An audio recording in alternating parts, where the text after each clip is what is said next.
Is it Eagle View or Eagle View? Yes. I've noticed that my churn rate has gone through the floor and my trial conversion rate has gone through the roof by making custom videos for every one of my users that comes on.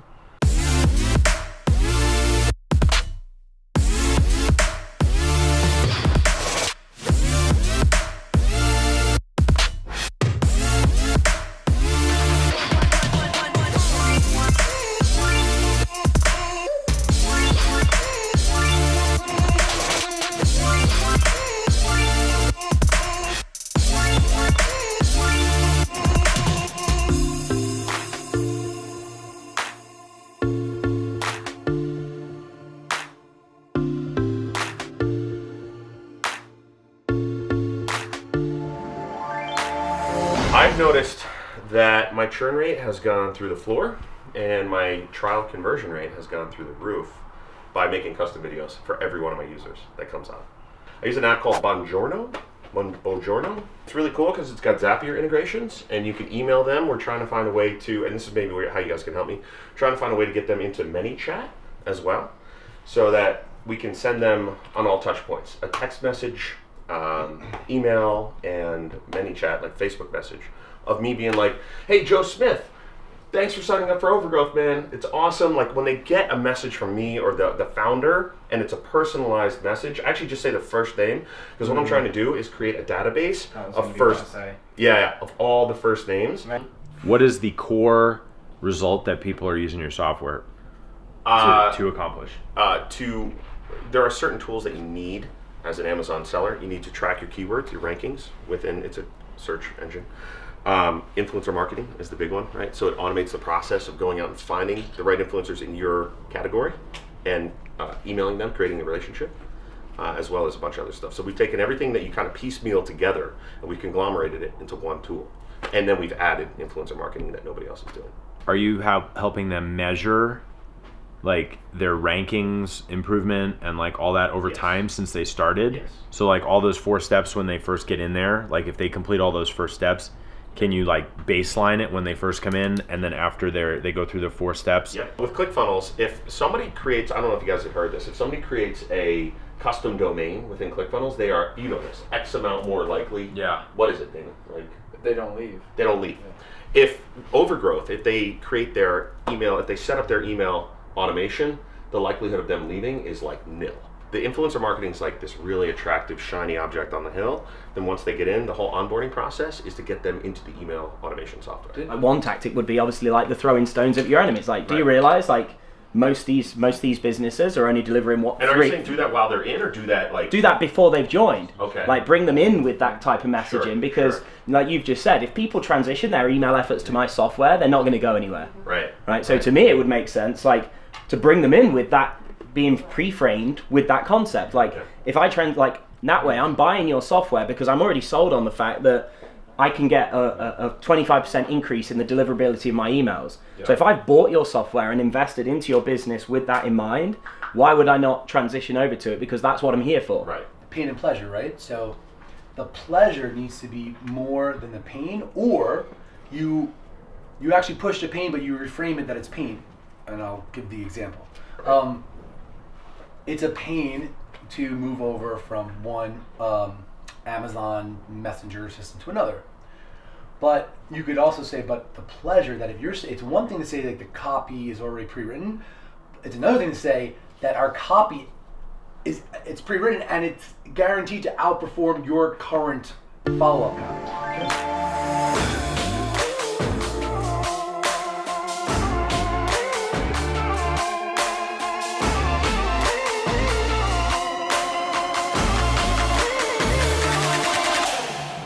Pretty similar to the funnel U concept, and doesn't matter like if you buy on the launch or after the launch. I'm going to give you like an indoctrination package where it's going to be Jeff Walker's launch, Ryan Levesque's launch, and then Russell's launch.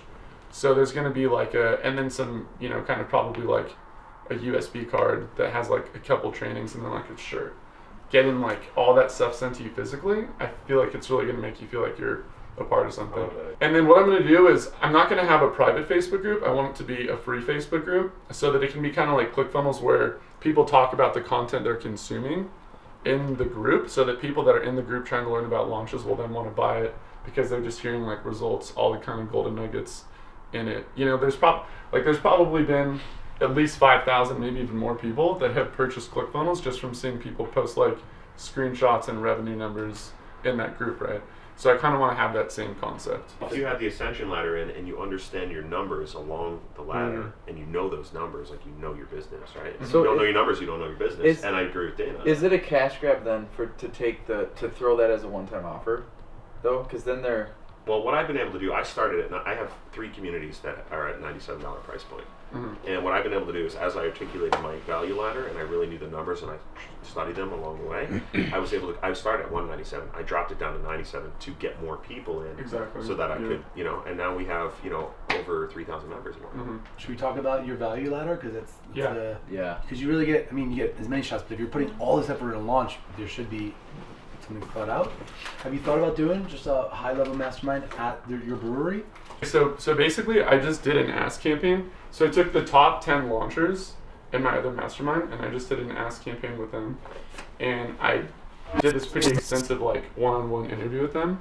And so there's 3 parts of the ask campaign. The first part is the single most important question, which is like, what is the number one thing that you're struggling with when it comes to running product launches? So pretty much what I found from that question is it's like a combination of building your list before and then scaling your launch after. A lot of people kind of like plateau around the same number, right? So I thought that was pretty insightful. So a lot of those people are having a hard time like creating JV relationships and like Dream 100 and like getting to the next level. Like no one does the Dream 100 in that group, like people like in our group too. The next part was kind of like, it's a market demographic question. So my question was, what's the size of your business? Like what stage of your business are you in? A lot of people are in that growth phase, like they're trying to scale.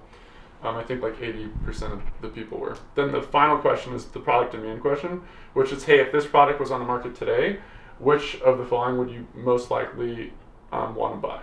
And the 4 options I gave were 1, which was Launch Hacker Lab, the monthly newsletter. The second one was essentially like Launch Hacker University, like a type of course.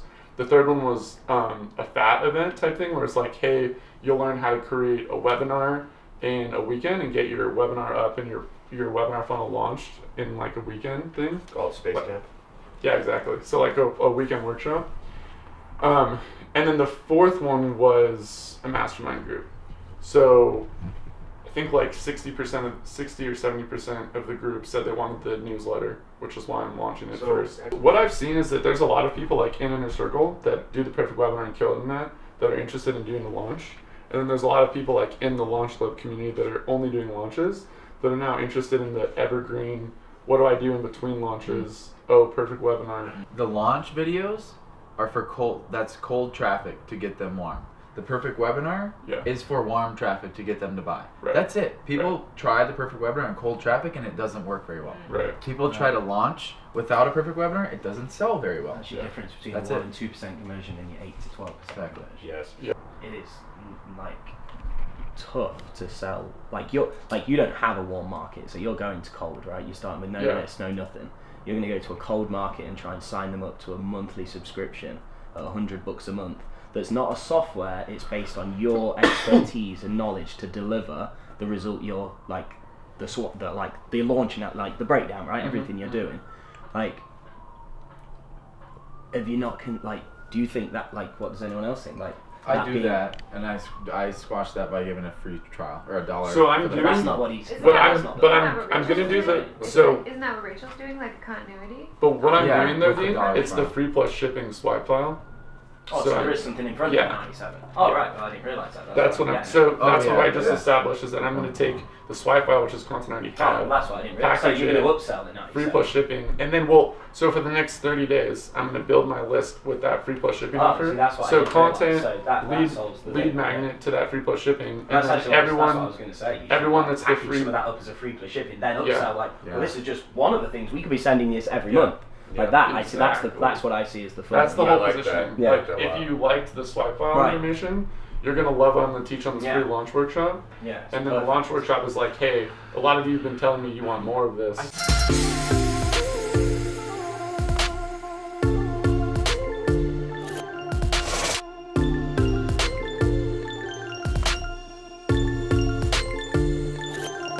What else do you think that I can do to like help with onboarding and retention once I bring people on the newsletter? Because I think one thing that I don't want to happen is people just like consuming the content and then like not doing anything. So Ray said people have different levels of desire. Yeah. One time I boxed Russell and I was like, man, like people bought my stuff, but like they're not taking action, getting results, whatever. And I started getting upset with myself. And he was like, look, people buy for different reasons.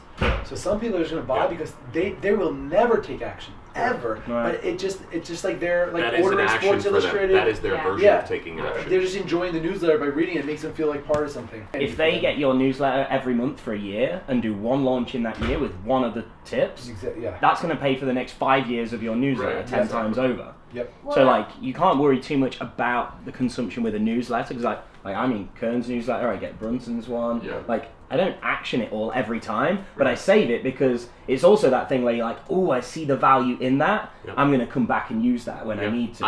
I think one of the things that you do so well that most people don't do is the attention to detail, and like you go through with a fine-tooth comb that like I'm like, oh my god, you know, and like I don't want to do that, but if I want to launch, I'm going to be like, hey dude, I need Marie Forleo's launch, right? Like what does that look like? And I can just have it sent over to me, and like because I paid you $97 a month, A lot of people leave the open loop until the end. Yeah. Like, consider opening the loop at the start of the new newsletter. Like, I'm so excited for this newsletter, but just so you know, next month I'm already putting together this. Because like you've dropped it, like, because a lot of people aren't going to reach the end. Again, it comes back to like, oh, they'll get it, quick flip, like, oh great. If it's the first thing they read, like, boom, it's in there. Now they're straight into this month. I love that. It's just a little twist. I love it in the beginning. I'm going to start doing that now. Also, literally, dude, the first sentence of my newsletters are always, remember, all you got to do is pull out one nugget and this whole newsletter is paid for. Right. So like they're looking. Then there's like treasure hunters, man. Yes, exactly. I would force them to buy your high ticket because you want as much money in the front as you can so that you can start paying for more customers, right? So that in any launch process, in any new business, you've got to get as much money as possible in the front so that you can start paying for your customers. So I would force them to, if you buy the $697 or bump it up to $897, whatever you want to do, right? If you buy this, you also get my Trello board, which is your, and you add the bonuses only on the full price purchase right now, and you don't add it on the $97 a month. If you do $97 a month, you don't get this. But the fast actors, right? The big action takers, or whatever bonus you want to call it, right? The fast action bonus is you get this Trello board, you get that. So you force more people down that pipeline. See, like the way I always look at it is like, right, customer acquisition first, right? We need customers. Then we need to maximize, like, so for me, it's customer acquisition, value maximization, recurring revenue, high ticket. Those are 4 sections of my company. Like, how do we acquire, like, none of them matter until we can acquire a customer. Like, we've got no point having a high ticket until I've got people to offer it to. The key thing is just sticking to a process.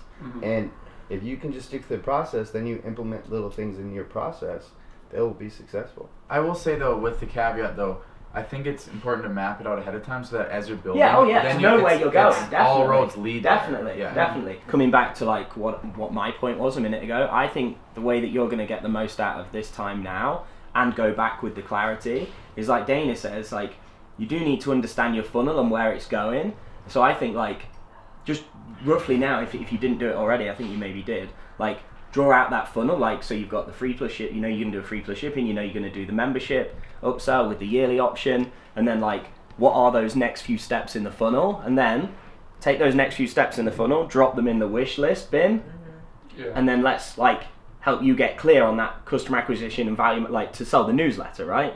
I guess like the final question I have is, in all the stuff I've talked about and like showed you guys that I have, like what do you think is like some of the most compelling stuff that I could use as like more of a hook in my like launch videos and content? What the 4-part series I think nowadays does, it might have worked fantastically in the past to sell on its own, but nowadays what it's doing is it's warming up your audience. I agree. And it's hype. It's whoa, cool. And because they're all on the same page and they're not delivered, I think, in an email, it feels more sturdy, maybe is a word for it. It feels more edified. So I think that it's just hype. It's just building them up. It's delivering results in advance. Let me lay this out with the metaphor you used. It's the shiny red Ferrari that brings people over, and then the live webinar is the salesman who comes over and shakes their hand. That's it. Right? Yep, that's exactly right.